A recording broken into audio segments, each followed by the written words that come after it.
So how did you find DAC?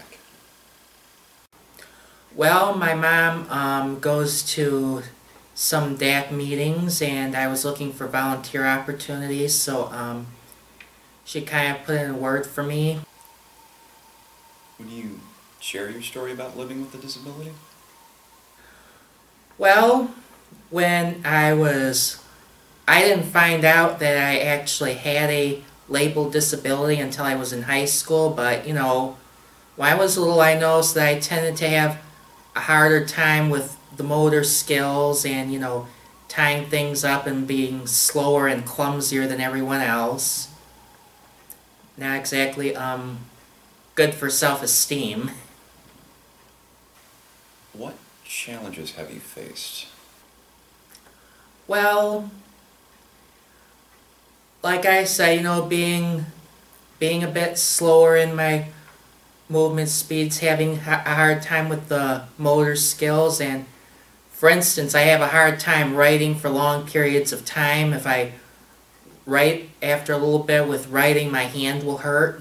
That makes note-taking really hard when I was in the public schools. In fact, usually I'd either wouldn't take notes and would just kind of snooze off, or I'd kind of ask the teacher for notes, or I would try, but then I'd eventually give up because they'd get too far ahead of me.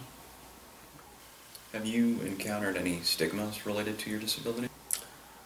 Well, like I said, I didn't really know I had a disability until I was in high school, so it's kind of hard to do stigmas. And also there's the fact that I'm high-functioning Asperger's, which means that superficially on the surface I don't seem to be disabled, so that kind of hides it. But that's also a bit of a disadvantage too. So how did you hear about CYAN? Well, I was already volunteering here, and Eva just came and asked me if I wanted to go to a meeting about bringing young people in to be advocates, and I thought she was talking about suggesting how to draw on like college students and stuff to get them to know about things. So I said yeah. Why did you want to get involved with the group? Well, mainly, it was something to do. Plus, when I actually went in, I thought it was a one-time meeting thing and not, over a long period of time. But, they just kept inviting me. And what sort of things have you done as a result of getting involved with DAC? Well, I went on a trip over to Lansing with the group to see the lobbying there. I don't think a lobbyist is for me, but it was a nice experience, and I called a high school for them to ask about, what disability services they had. What expectations did you have about being part of an advocacy group?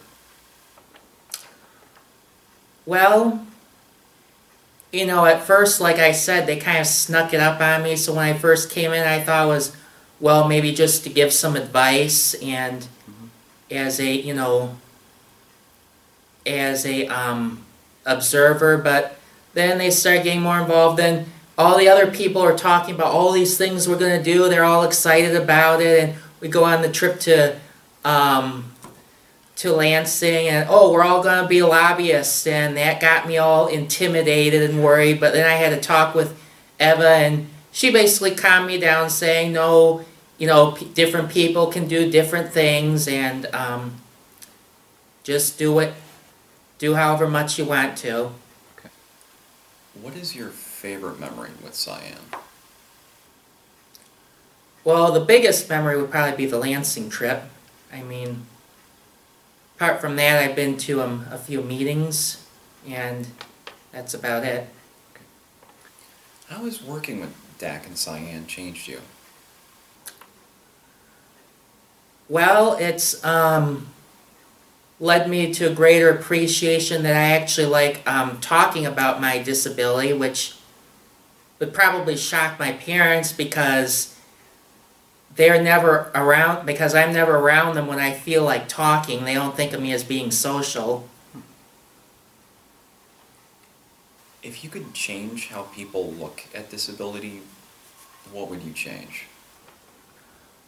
Well, basically make them see that just because you're socially awkward and have problems with words that doesn't mean you're not gifted in other abilities. I mean, one of the big problems with the way the world is right now, that you have to go through the interview process and get all these social cues right just to get people to consider you, that they might hire you when, and if you're bad at those, they're never going to see the things you're good at.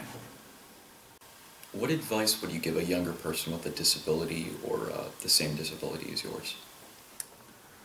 Well, don't get discouraged even if it feels like you have problems. Remember, you're not alone. There are other people who have those problems. There are probably other people who have worse problems than you.